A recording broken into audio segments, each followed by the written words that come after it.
We're back for the mid-season brawl here as we are in the upper bracket final. 1-1 here for Fnatic going up against Team Dignitas in some crazy events, some crazy occurrences in these past two games. One thing that I want to hope, I feel, for Fnatic is that they don't let that get under their skin too much after that game kind of snowballed out of their hands a bit. Oh, Kalaris, don't be silly. Why would it?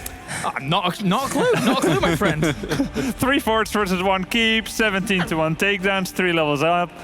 No problem, brush it off.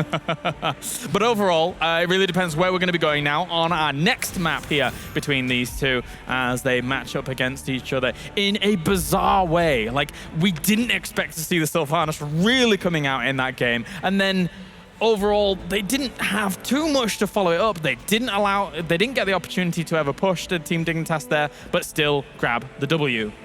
Absolutely. They were able to take the fight that people didn't expect them to take. They took the 4 versus 5 in the perfect situation. We were talking about it in the replay earlier on. And at this point, just due to how traditional it is for these teams to go so back and forth, all of my predictions from now on are going to be based around this series going to 5 games. Oh, okay then. That sounds fine. Tomb of the Spider Queen is going to be our next map, Fan. What do you make of it? Tomb of the Spider Queen. I think Europe as a whole is actually really good on this map, so I don't necessarily give this advantage to either side. Dig did do the picking of the map, so maybe they have something planned, but historically, Europe, especially their top teams, they really understand how to rotate on this map, and I think we're going to see it here. Other thoughts? I just think whoever gets the worst draft wins the game, you know? Thanks. Thank you, Grubby.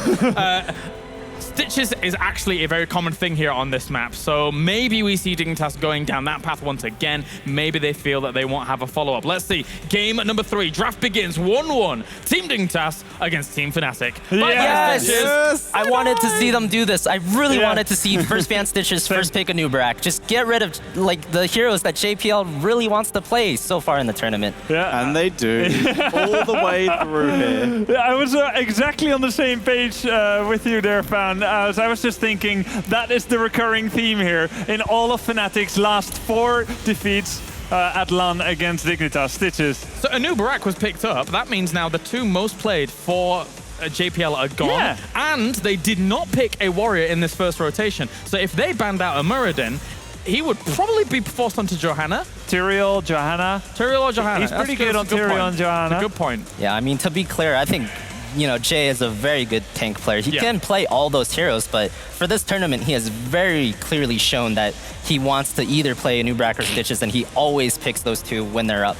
I just think it's freaking hilarious they banned out Stitches in first rotation. They're like, there's plenty of good meta picks here. There's Abathur, Greymane, Uther, Genji, Nubrak, and so on. No Stitches. If you could stop hooking us, please, that would be nice. That'll be very nice. Thank you very much. So instead, Dignitas, they do get that Uther that's also been a bit of a menace, and we were considering maybe as an alternative ban there just due to how impactful it was against the Stitches comp. Instead, they just removed the Stitches instead, but they do give that Uther over to Dignitas. Well, up until the moment that Fnatic self-destructed, I was fairly confident that Uther will not make it through another first ban phase by either of these teams. Simply what Smexy was able to do, countering the blow-up comp by Team Dignitas with that Guardian of Ancient Kings, I thought we'll never see it again this series, but you know, they self-destructed. I think they look at the wrong problem. I think Uther is a bigger issue. Yeah. But mentally, Stitches is just crazy. Every 16 seconds, you gotta run for your lives because that hook is gonna come a-flying. Even shorter, seeing as he'd gone for the flea bag in that last game. Yeah, and there was a mouth as well with Innervate. Oh my god, terrifying. Just consistent hooks. So right now, Dignitas, they have the next ban. Both tanks already taken by Fnatic. They could go for a 3-tank comp, but at this point, it's working out what's going to be their biggest problem in terms of damage. This is one of the maps that goes to the late game the longest. Medivh is what ends up being banned out. So confusion from Fan. Yeah, that's a little bit weird. Maybe Dignitas is going for some form of blow-up composition again. I mean... Dignitas? No way. Kappa. What else can pull people in? Artanis, Kerrigan. Well, think about it. Actually, a tank that he hasn't played a lot in this tournament, and not towards the end of HGC, is Varian, that they have pulled out in the past on this map with the Mage to follow up. So maybe that might be the potential for removing the shield. I think you might be onto something, because Greymane is already there with Cursed Bullet. You can have Kel'Thas on Menace hands or Li Ming for the blow-up. There's the Muradin ban that I Wow, speculated full about. anti... You know, they're 1-1 in the series. There's still some wriggling room. Here it's obvious. Fnatic is fully going anti-JPL. There's the Chromie. Like we said, something that another burst hero, which Medivh would have been really solid against. With the Leoric going over to Pro Azalea, no doubt, it feels like Varian with a Chromie, they have ran it in the be past. good. And it's Yeah. been powerful. Yeah, so the blow up is showing itself now. We have the Mage Chromie along with the Grey Main. If he goes Bullet, if you get Bullet plus Chromie combo, you're basically dead almost no matter who you are, because the first part of that damage is percentage damage, and then the second part of that damage is Chromie, and that's just a lot of damage. So here you go Zarya, right? Zarya or Tassadar, like to have additional protection? Maybe. And then one big damage dealer like this, someone who's going to scale to the late game hugely here. Lunara, an old favorite of Fnatic on this map. Yeah. They beat Dignitas many times with it by just delaying till the late game and then crushing them with that poison damage. And Li Ming as well as their other damage dealer who can take force armor, so she's a little bit more protected. Okay, Fnatic is bringing the heat. They're not going to defend against any of this lockdown deletion comp. They're going full aggro. Yeah, I mean, both of those heroes can get Spell Shield Lunara at 13, but it definitely looks like they're not going for a ultra safe route. They're just going to try and trade with them and out-trade them. So we'll have to see what main tank Team Dignitas wants here. If it's anything but Varian, I'd be surprised. Yeah, it could be Johanna to control the map, as the wave clear is quite low for Dignitas so far in Uther and Chromie. So I think it's either Johanna or Varian. I'd actually prefer Johanna, even though the lockdown is far worse. But Tomb of the Spider Queen is such a wave clear map.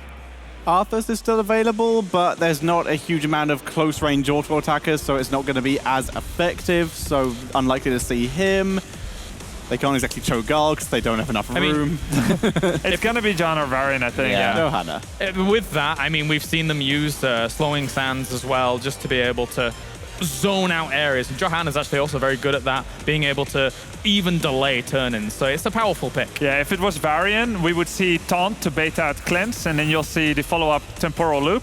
But Mene, as the safe player he is, he doesn't like to ruin his KDA. So it is instead going to be Johanna with the slowing sands. Just defensive, map control, with a lot of damage coming out. And you can feel it from here. Like, they used 58 seconds out of 60 for a choice that really had to be either Johanna or Varian. I think the Arthas would have been terrible into the Lunara there. I can almost feel JPL just groaning from here, you know, like 58 seconds on that pick. It's like, I don't want to play either of these, so. All right, time for predictions. Both of these comps, very effective. I do like the Johanna pick over the Varian because it's got a bit more sustain versus Lunara, but I am leaning back towards Fnatic again. I think if they can delay till the late game, the Lunara damage could be too scary to deal with. Okay. I'm doubling down on Dignitas here because they have Leoric Johanna, double wave clear warriors, and then Chromie. It's kind of like with Stitches. Every time there's going to be fireworks flying. This time I think Dig will do it. Fan? Yeah, you know, like Grubby said, every time I think a team has a better draft and will win, they lose. So based on this, I think Fnatic has the better draft, so Dig is going to win. Going for Dig. Thank you for your trust, fan, in Europe. Great, thanks. I'm really enjoying this analysis there. All right, let's see what chat thought as well with the hashtags for the teams. Oh, that's what we like to see. Hashtag rigged. Never mind any other hashtag. That's amazing stuff. I remember a time when Leoric and Johanna wave clear used to be the be-all and end-all. Now they've got it in a very different capacity here going into game number 3. So let's go as Fnatic and Dignitas take to the battlefield once again. Over to the commentary team.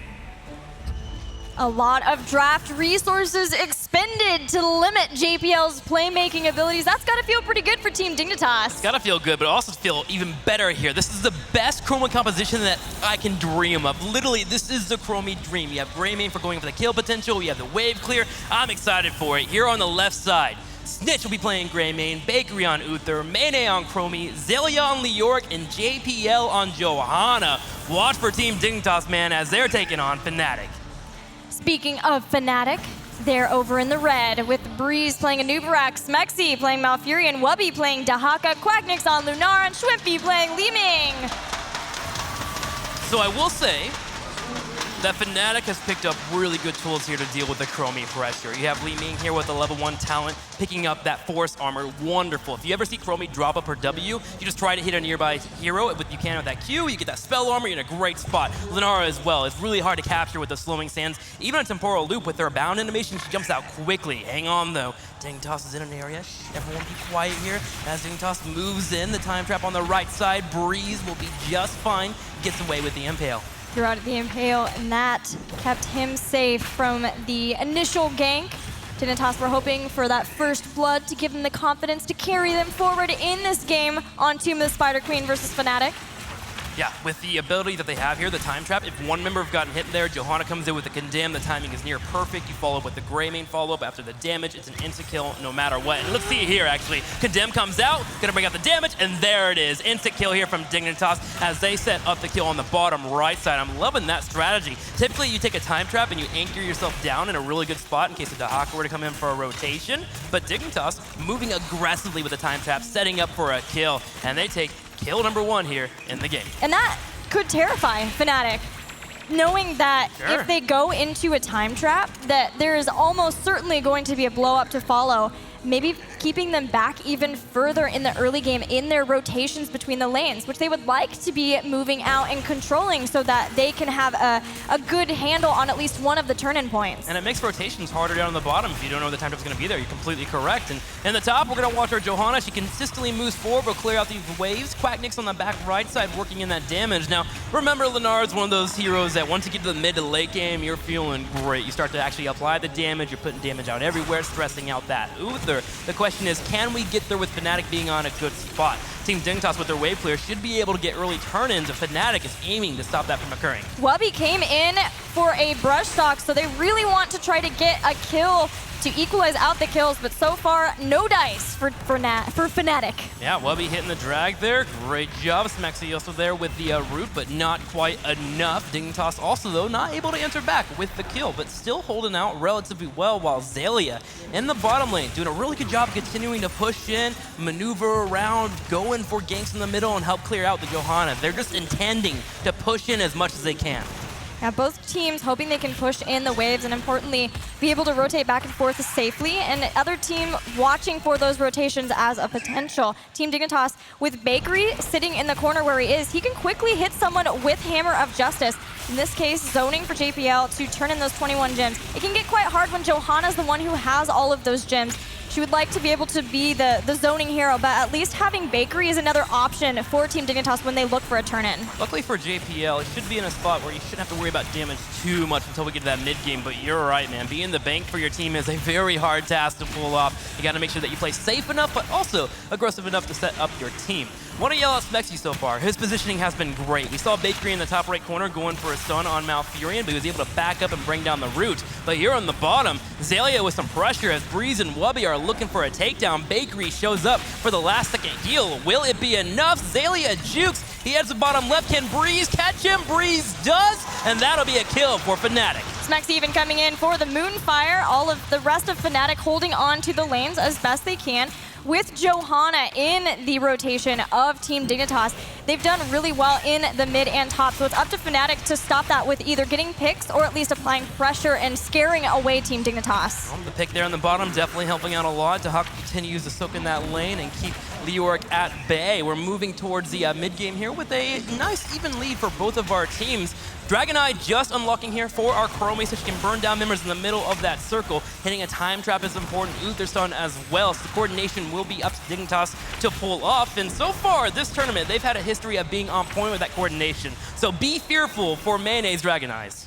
Now, a lot of times when we see Leoric get Fealty unto Death at 4th, it's usually paired with Block at level 1, but instead, getting Hopelessness here lends to more of a Drain Hope build later on, which will come in handy for Leoric because there is the double warrior that will be on the front line for Fnatic. Yeah, typically you want to pick a block if you're in a one-on-one that you think that you won't ever be ganked in, maybe on Dragonshire on the top and such, but knowing that you might be ganked in the bottom, Drain Hope, probably one of the better ways to go for. You can set up your teammates, you can move in from the angle, and you also deal with Dahaka pretty darn well. So great pickup there for Dignitas. Now, Fnatic continues to hold relatively well. In fact, they have a turn-in, 29-6. They are controlling the map much better than than I was expecting they would be, as Dignitas isn't quite landing the picks that they were hoping to get.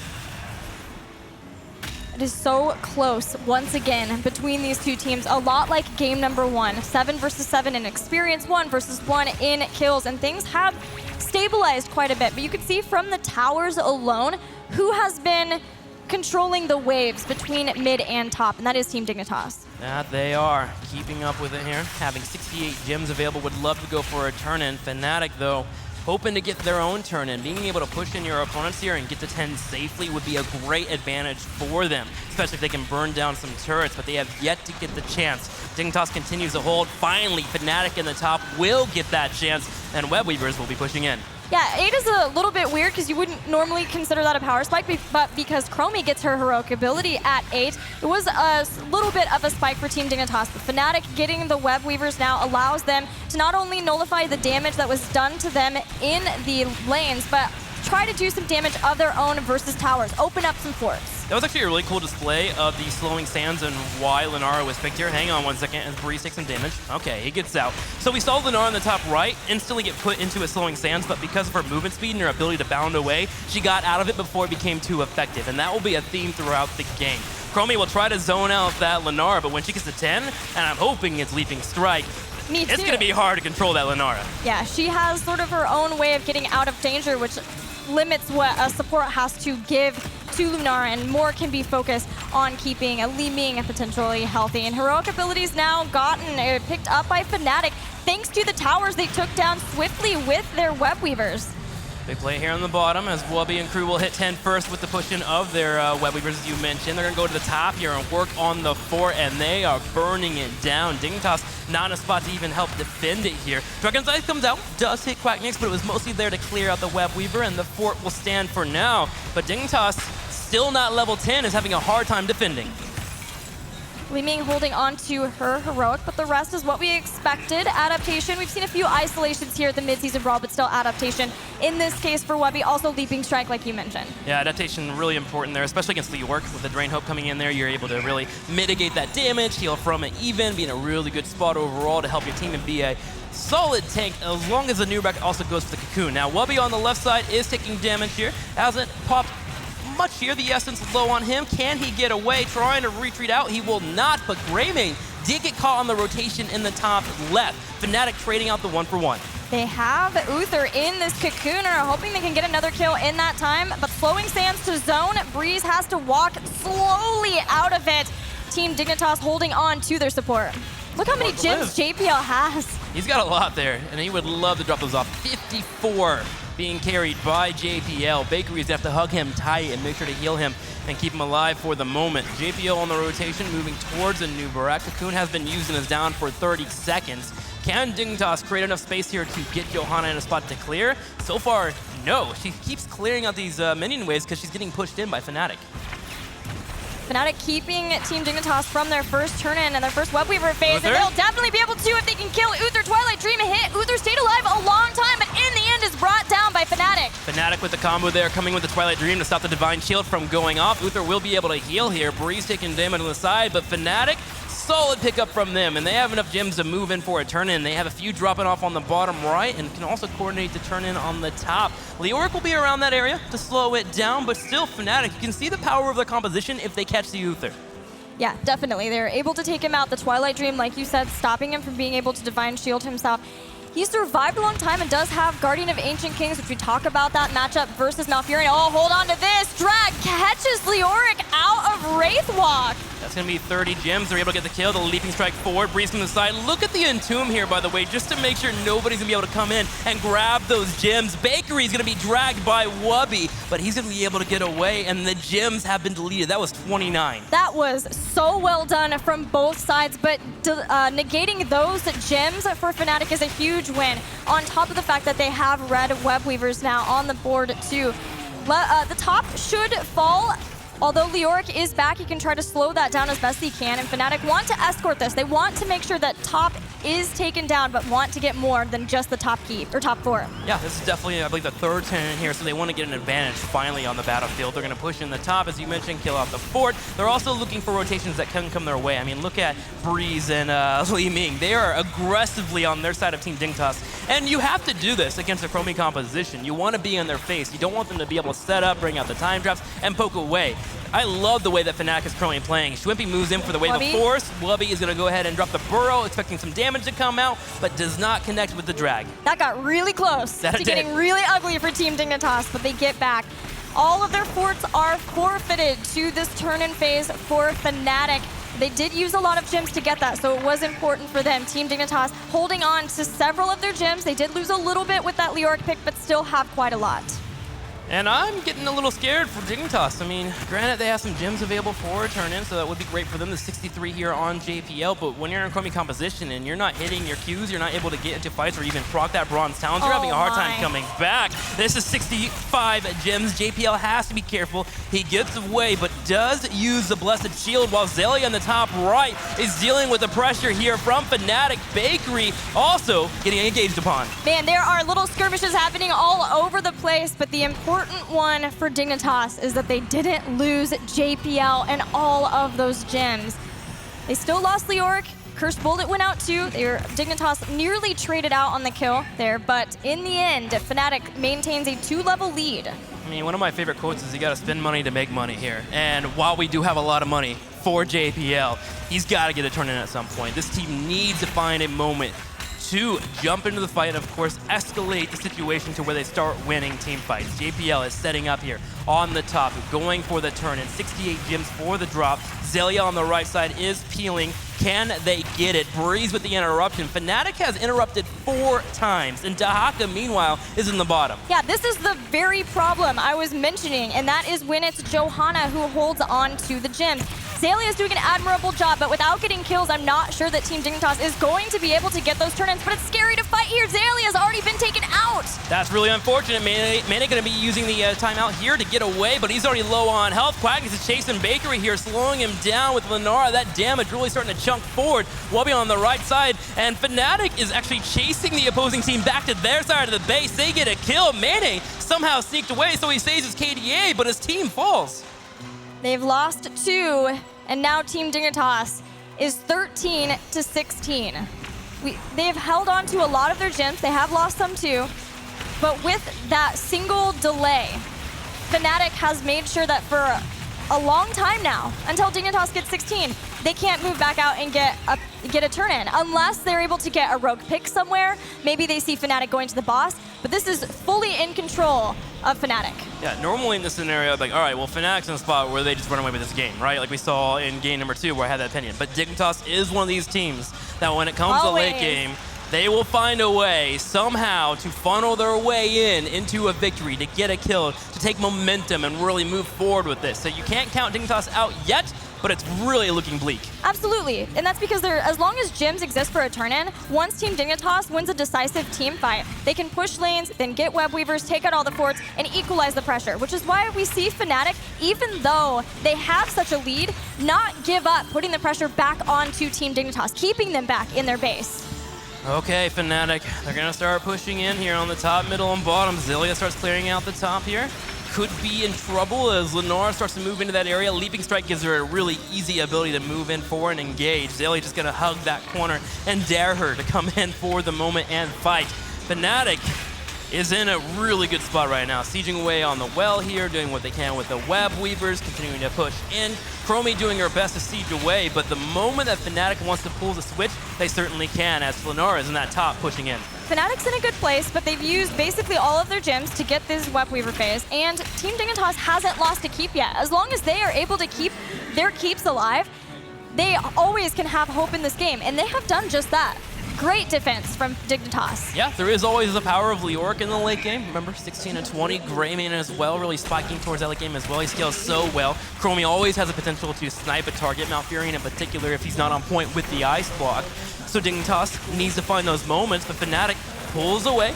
Is grabbing down the boss in the top with 112 gems available. If Dignitas was aware of this, they would immediately go in for a turn-in to get Web Weavers pushing, and they just now sniff it out. Finally, JPL can unload here in the bottom and drop a few gems off. It was such a cool decision because Fnatic knew that Dignitas were on the brink of 16 and would have maybe tried to stop that boss play. But going just before Dignitas got 16, Dig at least recognized in time to get the turn-in, so they will have Web Weavers and even the Bruisers in mid, but they have to deal with this boss before they can hope to push.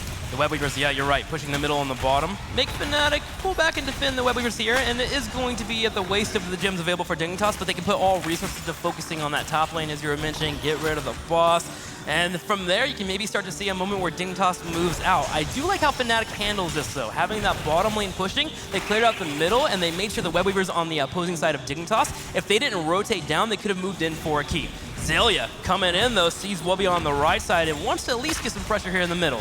Does see Webby. This is the final Web Weaver in the mid. The top is still pushing, though. Xaylia, Wraith walks away, has Drain Hope for the health. But as long as Team Dignitas can keep members of Fnatic in the mid, that top can get further pushed. Fnatic being careful here. Doesn't want to take a fight unless they know for 100% that they can get a kill.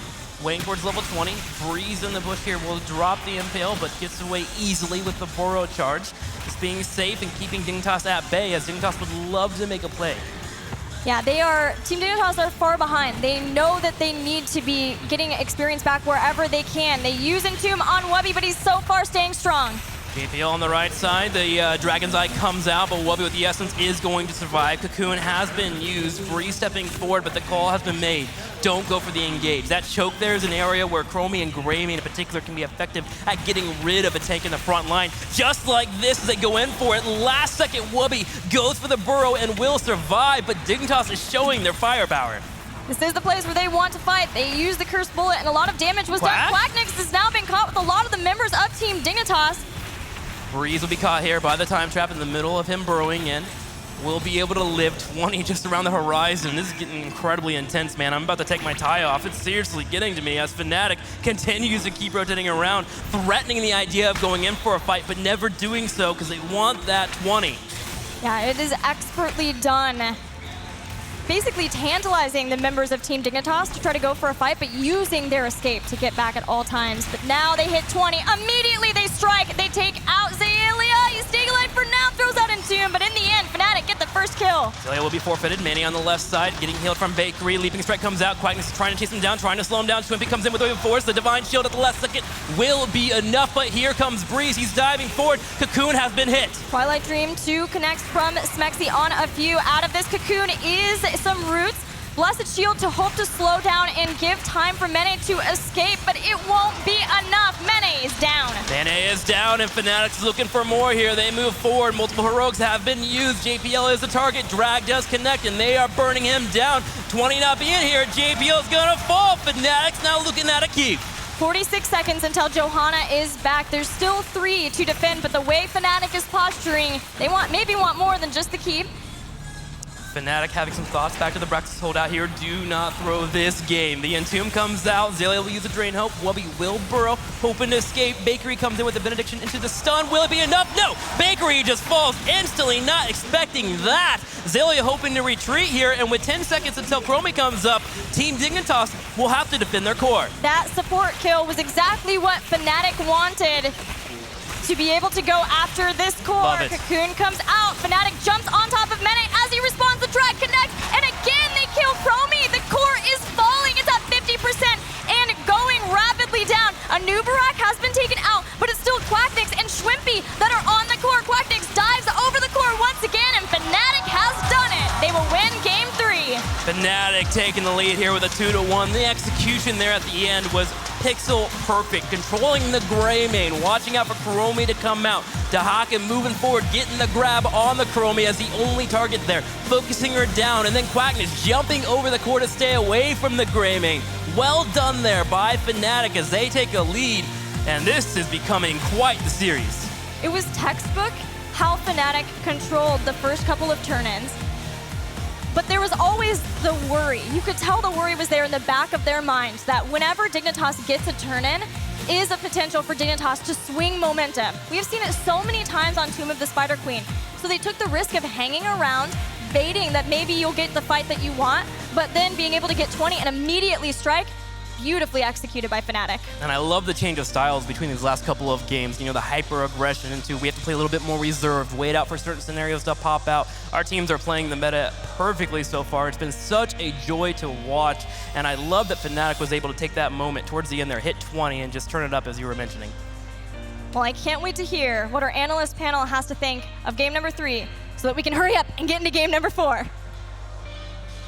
Gilly just wants rid of us, I suppose. But it's going to be game. I don't believe it, Kalaris. I don't believe it. Gilly. It's 2-1 currently to Fnatic going into this, and it looked far more concentrated and far more stable from them. It makes me wonder if taking away the stitches at the very beginning just eliminates a lot of that chaos factor that Dignitas is able to put into these games. It might even just be a mental thing for Fnatic, like we mentioned during the last analysis, where it's defeated them so many times. It doesn't matter how well they draft against it, they just defeat themselves in their own minds potentially. But either way, banning it out seems to be at least a temporary solution, as they were able to take that game very nicely. Yeah, I mean, the one thing I noticed was the initiation value. You can really notice the difference between JPL on the Stitches or Anubrak just making these insane initiations for his team versus on Johanna, where he's limited to that one initiation every 60 seconds. Yeah. Not quite the same there. We saw Fnatic, they got 2-3 levels up just like last game, and this time around, they did not, throw that lead away. So do we have a replay here showing a fight? This is, if we can pause right here. So this is basically Dig's last chance to get back into this fight. They realize Fnatic, they're about to turn 16. You're 3 levels down at that point. You're never going to catch up. But here's what I'm talking about when it comes to initiations. So this is the start of a team fight. Every single ultimate is up, and I'm pretty sure Cleanse is up too. And we see JPL, he shields in Anubrak, and they try to full combo the Anubrak down. Anubrak still has his E. Smexy is right here in Cleanse range. If we could slow-mo roll the clip, you see Cleanse instantly gets dropped, and nothing happens. As soon as the initiation gets stopped, you see Fnatic, they counter-engage. Breeze goes back in there. Quacknick goes back in here. Very good counter-engage, but that's what I want to emphasize there. We had a shield on an Anubrak who had Spell Shield up, who had his E up, and Smexy was right here with Cleanse. So you can really see the difference that Warrior Band made this game, I feel like. And it was a single Blessed Shield. He didn't get the secondary and the tertiary bounce on other heroes to provide additional disruption. And every time Uther was in the cocoon, I feel like more than 50% of the fights, Uther wasn't there. The cocoon was there, but this time, unlike many other games, there was no cocoon breaker. Li Ming with Disintegrate, a Tassadar Tracer with high attack speed. So it was literally just good luck, 8 seconds without a support. Very difficult for Dignitas to go up against when we're seeing Fnatic diversify from draft to draft, going for different targets from the bans. So now going into the 4th game here,